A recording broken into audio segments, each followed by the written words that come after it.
Hey everyone, the name is Erik Thor, and in today's video we're talking about how you can use alchemy as an INFJ or an INTJ to decode all the secrets of the universe and to understand not just yourself better, but the entire world and every person you meet and every event that happens. Now, it should be no surprise that many of the ancient alchemists have been INFJs and INTJs, and here we can speak of Isaac Newton, we can speak of Carl Jung himself, and we can speak of Hermes Trismegistus, and like many of these thinkers, right? And so it seems that INFJs and INTJs are some of the personality types most drawn to the idea that the world functions using a set code. I mean, think of, for example, Michio Kaku. Kaku searches for this God equation, right? This one equation that you can use to decode every single mystery of life. And for him as a physicist, that's a mathematical equation. It's something very logical and something that we can measure out and define as particles, as different forms of matter, as different forces, as different kinds of energy. And if we know those base principles, then we can know and answer every single question in the world. I mean, to Kaku, his interest in physics is not just an interest in physics, it's an interest in the whole entire world. He believes if he can create quantum computers, if he can create and solve this God equation, every single aspect of life can be answered, from politics to human values to cultural rituals to medicine to eternal life. And so we can see in alchemists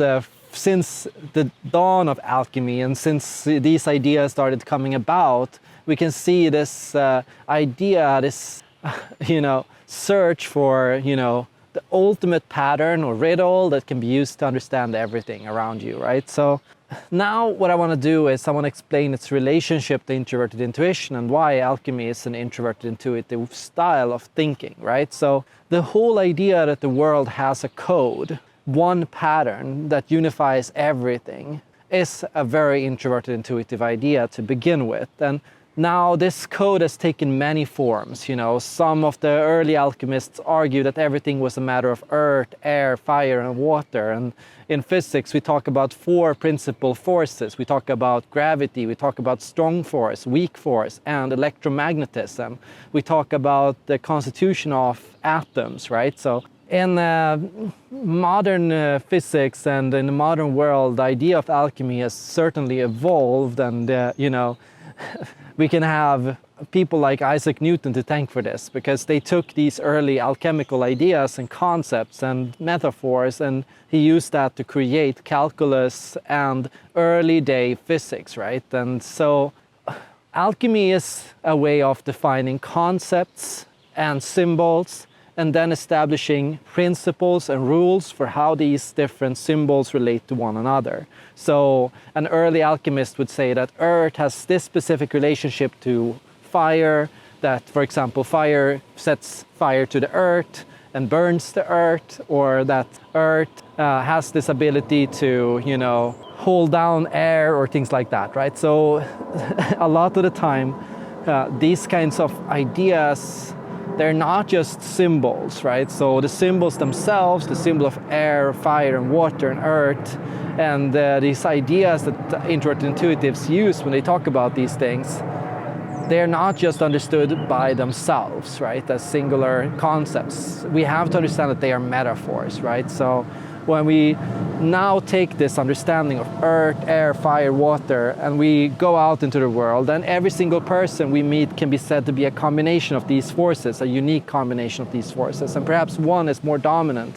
And so we can say that some people are like fire, and some are like water, and some are like earth, and some are like air. I mean, astrology does that, right? And so there's this idea that, these kinds of theories can hold some kind of universal appeal. And up till this point, we can't prove that that's the case, but we can certainly say that there are indications that is or could be the case, right? And many people are optimistic about the fact that there could be such an equation, and that we could phrase it all out, and we could come to a definitive answer about what it is. We just lack the present day capacity to do so, right? We don't know how or what that equation is or how it will work, but we know there is an equation, right? So it seems that the alchemical search for some kind of infinite answer, or like one answer to everything, like that is an ongoing search that still holds a lot of promise. And so I've found a lot of interest in physics, and I found a lot of interest in biology,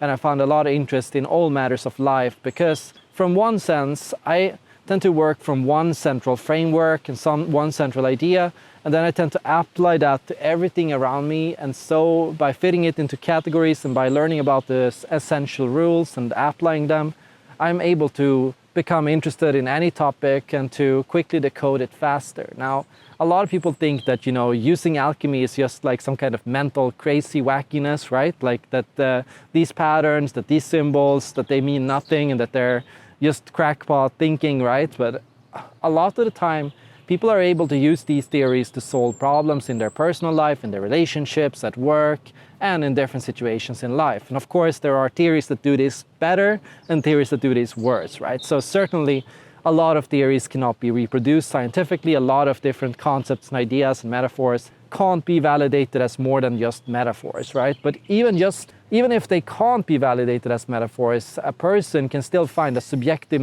way to make this applicable and useful in their own personal life. Even if they cannot be found to have some objective validity, it seems helpful for the personal individual in organizing their own experiences. Now, you might ask yourself, why not just go out and use extroverted sensing and just experience it, right? And of course, you can choose to do this, right? So you can choose to just enter a room or a situation or an environment without any concepts, without any metaphors, without any systems, without any idea or preconception of rules or symbols or things to look for, right? And of course, you'll still have a great time. You'll still have these amazing, wonderful experiences, and you'll still be able to navigate this to some extent, right? But we have to recognize that these two forces, extroverted sensing and introverted intuition, hold together, right? So they appear to be opposites, but like yin and yang, they go together, right? So it has to be said that we cannot use both at the same time, right? So we can't use extroverted sensing at the same time as we're using introverted intuition. In the process of experiencing something, we can't be differentiating or categorizing it conceptually using theories or metaphors. But we can switch back and forth between the two, and one can intensify the other. A more intense awareness of nature and life and experiences leads to the capacity to, an intensified capacity to formulate elegant, complex systems and theories about what it is that you have previously experienced, right? So everything that you're gathering and experiencing in the here and now today, that party that you went to, that place you went to, those people that you talked to, all of those things go into your mind. And, introverted intuition seems to take all these things and repack it and fit it into different symbols, and it tends to remember the most interesting symbols and the most interesting patterns that it saw and experienced, and these things, they burn themselves into your retina, right?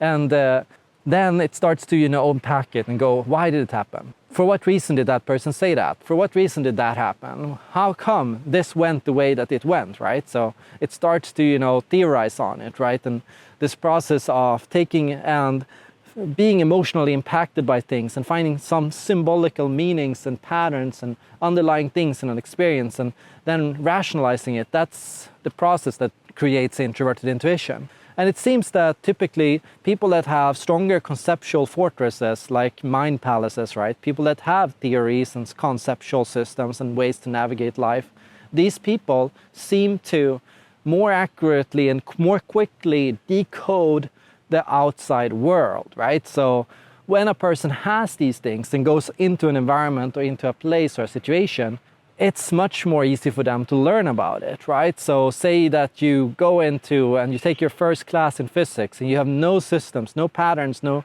metaphors to navigate that, right? And you don't know anything else. It's going to be very difficult for you to know and understand physics, because physics relates to every force on the universe, right?